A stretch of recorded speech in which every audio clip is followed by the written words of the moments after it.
ఎన్నికలు రావాలా, రాజకీయ మేఘాలు కమ్ముకోవాలా, రాష్ట్రం అంతా ప్రచారాలు స్టార్ట్ కావాలా, ఓట్లేమని రాజకీయ నాయకుల రథాలు బయటికి రావాలా, క్రైస్తవ సమాజం అంతా చూసినటువంటి ఆ రాజమండ్రి ప్రవీణ్ పగడాల గారు చనిపోయిన స్థలం దగ్గర నిలవబడి ఒకే ఒక్క మాట అడుగుతా, నేను ఒక్క మాట అడుగుతా చంద్రబాబుని, ఈ 5 ఏళ్లుగా నువ్వు చెప్పేవే ఒక మాట ప్రవీణ్ గారి గురించి, అది ఇప్పుడు చెప్పు అని అడుగుతా.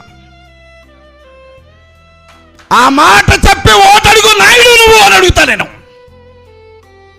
40 సంవత్సరాలు రాష్ట్రానికి ముఖ్యమంత్రిగా ఉన్న నువ్వు అందరినీ కూడా కన్నబిడ్డలాగా చూసుకోవాలి, అవునా కదా?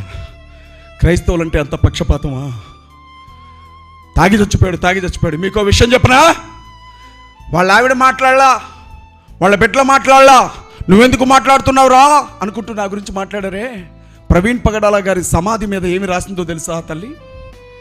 ప్రవీణ్ పగడాల గారి సమాధి మీద పెట్టిన శిలాఫలకం మీద ఏమి రాశారో తెలుసా? హతసాక్షి అని రాశారు. ఆ కుటుంబం ఆడబిడ్డను భయపెడతారు, దిక్కులేని 2 ఆడపిల్లలు భయపెడతారు.